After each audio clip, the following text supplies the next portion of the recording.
During my years of training and practice as a psychotherapist, one of the most significant therapeutic approaches to emerge was what we know as dialectical behavioral therapy.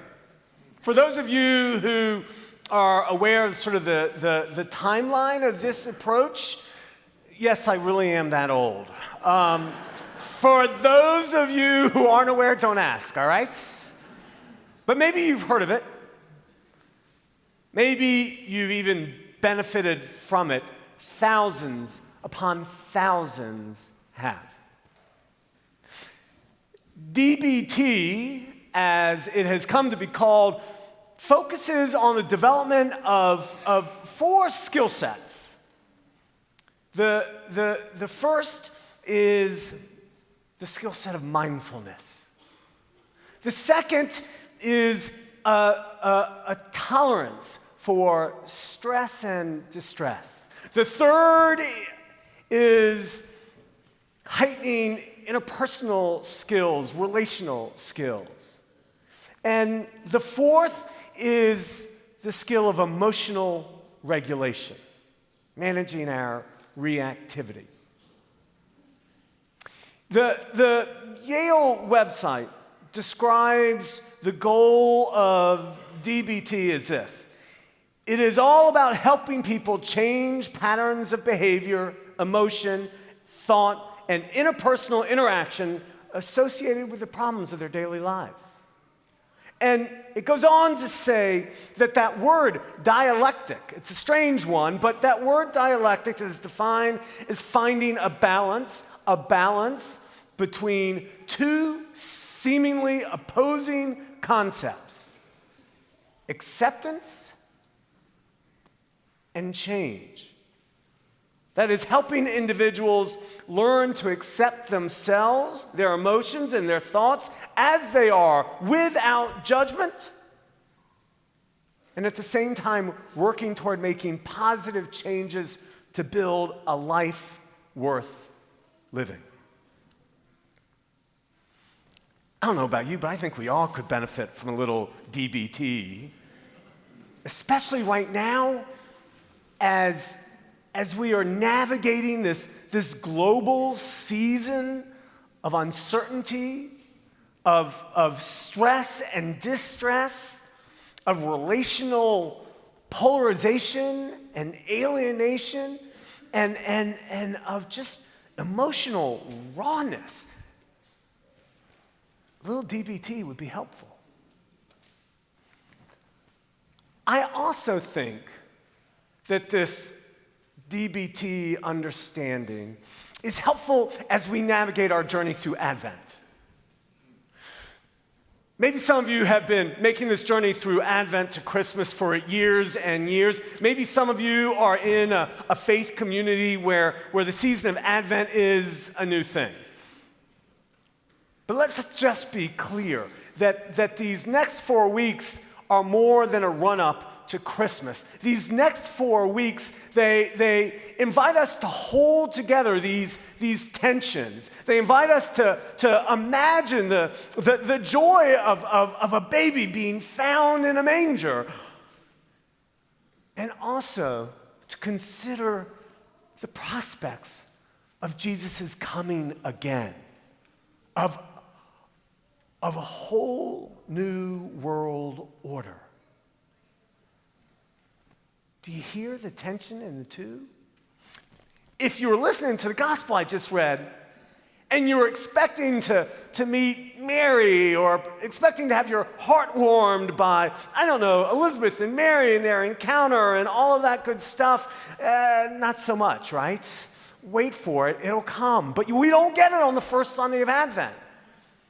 There was no mistaking, was there, the ominous tones of that lesson that I just read. It stirs fear and foreboding. There is warning there. The kind of biblical literature that this story emerges from, it's called the apocalyptic genre. Now, I don't know how many of you go home and study biblical genres. So let me just get us a little bit all on the same page here, because I think it's important that we understand the apocalyptic genre as it relates to other sacred stories. Also that we understand this genre as it relates to the earliest audience. Also that we can make sense of it today. So this apocalyptic genre had several features. First, it was spoken to an audience that was oftentimes living in threat, in violence, in great distress. It was spoken to an audience that was wrestling with pessimism and despair and wondering what would come next. It was spoken to a time where there seemed to be a very real battle between good and evil. Does any of that sound familiar to you today? Seriously. The original audience for Luke would have been familiar with this genre. They also would have known that the final and most critical part of apocalyptic literature is that it offered promise and hope. It offers promise and hope. And so for Luke's audience, for Jesus' audience, well, we're talking about a significant number of Jews who had done battle with the Roman Empire, who had lost, who had seen their temple destroyed, who were living displaced and disenfranchised, who were powerless, who were terrified for their safety, for their location, for what might come, who were wondering if God had abandoned them. That's the story that Jesus speaks to his first hearers, that Luke offers to the readers of that gospel. The apocalyptic story, though, always has a promise of hope.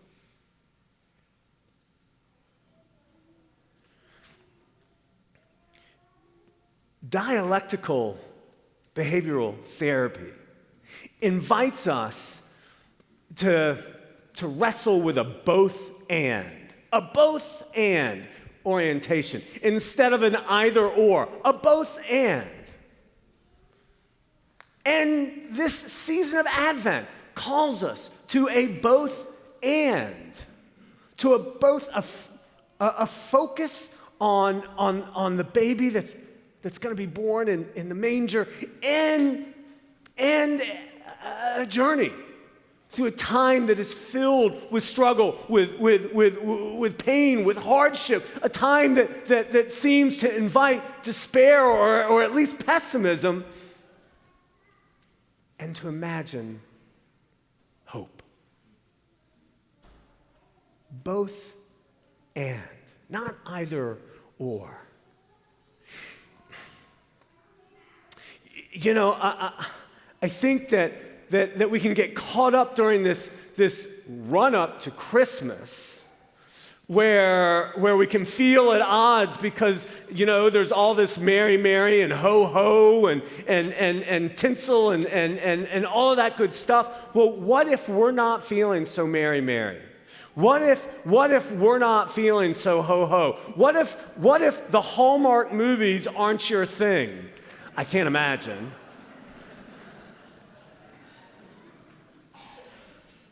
So part of the richness of Advent is that it helps us navigate that tension. There is something for everyone, whether you are in a personal season of darkness and despair and fear, or whether you feel like you are bathed in a moment of grace and light. There is something for everyone in this season of Advent. There is hope for everyone in this season of Advent. There is. We Episcopalians, we should be good at this both and stuff. This both and stuff. Our identity is kind of shaped around the both and approach. If you take an Anglican identity course, you'll hear about it, I promise. But seriously, historically, our tradition is both emerging from the Roman Catholic tradition and influenced by the Protestant Reformation. And theologically, our understanding is both the combination of scripture and tradition and the evolving reason, which allows us to stay ever dynamic in our life and in our way. So we can be people who get the both and. We can be people who get the both and of Advent as well. So look, Advent gives us a both and scripturally. It gives us a focus both on the birth of Jesus and on the prospects of his second coming. It gives us a focus both on the birth of Jesus, which signals God's love for all of us, a love that is so wild that the divine, that the mystery that can't be touched was willing to cross that barrier, to bridge that gap, and to become one of us. A love that is so unbelievable that the holy was willing to take on human suffering to understand what it is to be cold and vulnerable and homeless and a refugee. A love that is so great for all of us. And a story that promises that God's not done with us yet. That promises that the divine and the creation are still working together. That promises that this world, as painful, as flawed, as broken as it is, God's not done creating.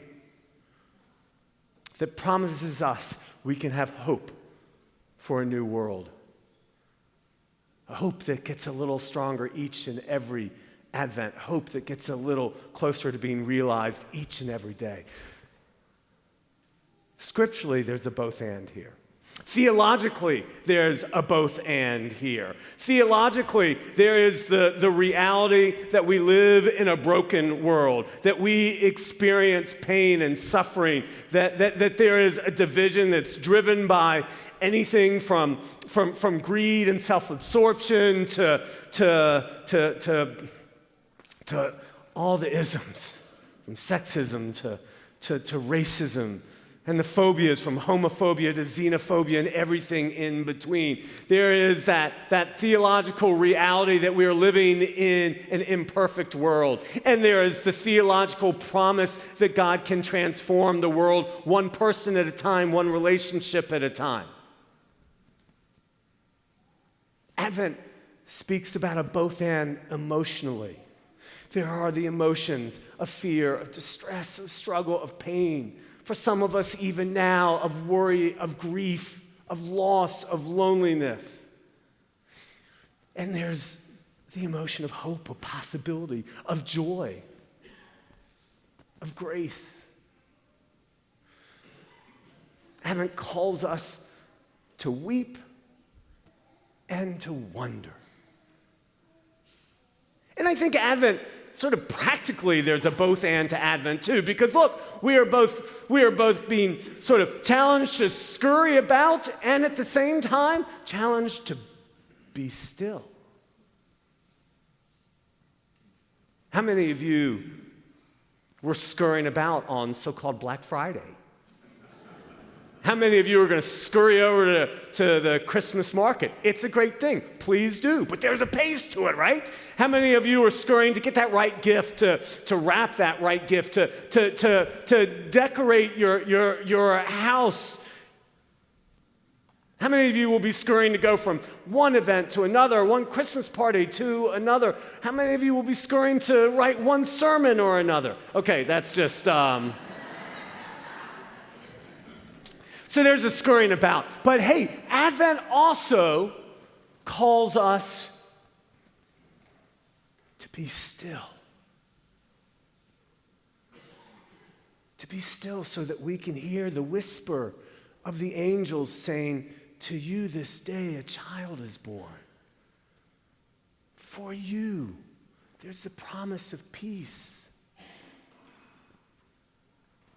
To be still so we can look in the darkness and catch a glimmer of light, a star in the sky.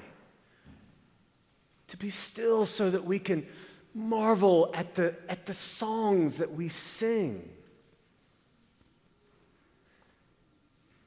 Advent calls us both to scurry about and to be still. Both and. That's what we've got in these next 25 days before we make ourselves back here to see the baby that's born in the manger. So I will tell you, it's been almost 40 years since I worked with one of my favorite clients, NDBT. She was a young adult woman whose relationship had ended, and so she came to me. She was heartbroken. She was bitter. She had sort of this cynicism about the world and distrust in her relationships. Her family relationships had soured. Her friendships had soured. She was struggling to hold a job. She judged everybody, and I think she was judging herself too. She was in a world of hurt. And so we worked over the months with this dialectical approach. And eventually, she came to me and she said, okay, I think I'm ready to end. And she said some of the things I remember exactly. For instance, she said, I don't think I'm totally fixed. That was her words, not mine. She said, I don't think I'm totally fixed, but I think in some of the places where I've been broken, I'm a little more healed. She said, I know that there are still going to be challenges in front of me, but I think I'm willing to forget looking at the past and just stay more present in the moment. And she said, I still haven't met my next true love, but I think when I meet her, I'm going to be able to better embrace her. And then she said, because she had been practicing dialectical behavioral therapy, she said to me, so I guess what I would say is, I both am a little nervous and uncertain about the future and excited and hopeful for what might come. Maybe that's the way for us to make our journey through Advent. A little uncertain, a little nervous about the future, and yet still hopeful, even excited about what might come. So may God bless you in your Advent journey this season. Where you are wondering and hurting, may you both acknowledge that and trust that God, even now, is looking to heal you. Where you are uncertain and unsure, may you both tolerate that and have the courage to still risk about what is to come. And